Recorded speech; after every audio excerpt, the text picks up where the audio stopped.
Hello guys, and welcome back to the Doc My Car channel, and today what I'm going to show you is how to check for a blown head gasket on your vehicle. Now I'm going to show you how you can check it for free and then how you can use additional tools to confirm this. Now you can replace the head gasket yourself, however that is a very timely job and it's a fairly involved job. So these are the checks you can do to confirm if you have got a blown head gasket or not. So without further ado, let's get into it. Consider subscribing if you haven't already, and make sure to check out my other car videos that I have. Those are quite useful and it saved people a lot of money. Before I start, for those of you who are wondering what a head gasket is, I've drawn up a little sketch as to what a head gasket is. So I will just explain to you guys, for those of you who don't know, exactly what it is first, and then we'll go through the tests. Alright, so here's the little sketch that I've drawn up. So I'm going to open the bonnet and then I'm going to show you while I'm showing you this, so that you can reference it and make it easier to understand what a head gasket is. First thing we're going to do is we're going to start off with the engine plastic cover, which is up the top.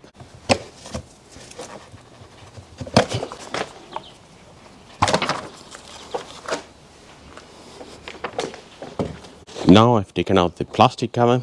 You're now left with your valve cover. So this is what you call your valve cover, and your spark plugs go into the cylinder head.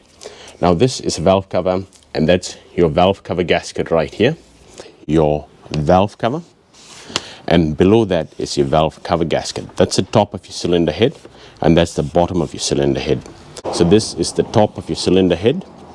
Now the cylinder head is where the valves are, and then right down the bottom of the cylinder head is your head gasket. So the head gasket sits on the top of your long block or your short block, and it's in between the bottom of the cylinder head and the top of the long block. So that's right down the bottom of the engine, which is a bit hard to see, but I hope you guys get exactly what I'm referring to right here. So let's start with the troubleshooting right now. So the first thing you're going to do is the engine has got to be stone cold. I have to give you guys a warning, it's got to be stone cold. Do not do this when the engine is hot. First thing you're going to do is you're going to remove the expansion tank cap or the radiator cap. Then what you're going to do is you're going to start up the vehicle, and once you start up the vehicle, come to the front and see. If you see the expansion tank or the radiator cap bubbling, that means exhaust gases are getting into the cooling system, and it's most likely that you do indeed have a blown head gasket.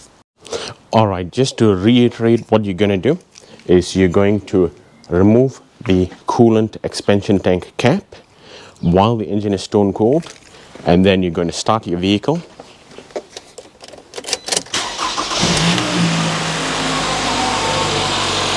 Now while the vehicle is running, you want to make sure that you do not see any bubbles coming up. Now if you do see bubbles coming up, that means it's most likely you do have a blown head gasket. What you're going to do next is you're going to open the engine oil cap. And now what you're going to do is you're going to inspect the underside of the cap. Now if the underside of the cap looks like chocolate milk or chocolate yogurt, that means that coolant and oil has mixed together, and that's how you have a blown head gasket. Because when you have a blown head gasket, coolant and oil will start mixing together and they'll make a chocolate yogurt type of texture under your engine oil cap. Alright, so we have verified that that is fine right here. So we're going to screw the cap back in. Alright guys, and the other thing you want to do is when the vehicle is started up, you don't want to see any white smoke coming out the back of your tailpipe. Now some condensation is fine, but it will be a very thick white smoke which is coming out the back of your tailpipe. That would mean that the coolant has gone into the combustion system, and that's burning off the coolant and is coming out as white smoke out your tailpipe. That is a sign of head gasket failure as well. Now it might also smell like rotten eggs. That's also how you can determine if it's a blown head gasket. Next thing you can do is you can buy a block tester. Now what a block tester is a cylindrical thing which you can insert into your expansion tank, your coolant expansion tank, and what you do is you screw it on with the proper adapter that's supplied. I will put a photo up of how a block tester looks. Now you screw it on, and then you put the liquid up to the certain level, and then what you do is you start the engine and you pump the block tester.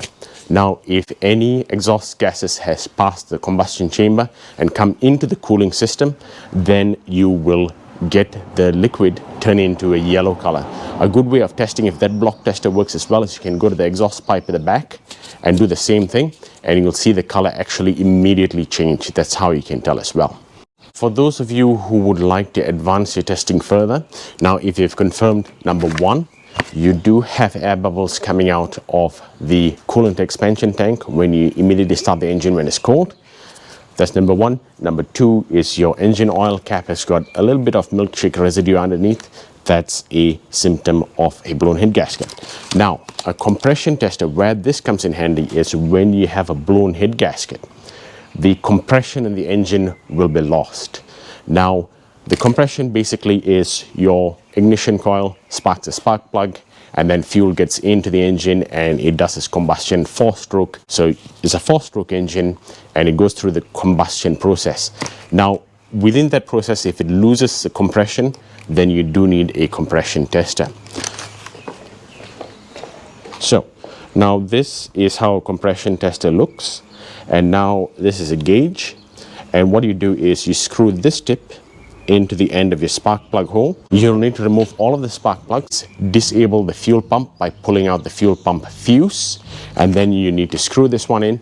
When you crank the engine should crank, but it should not turn over.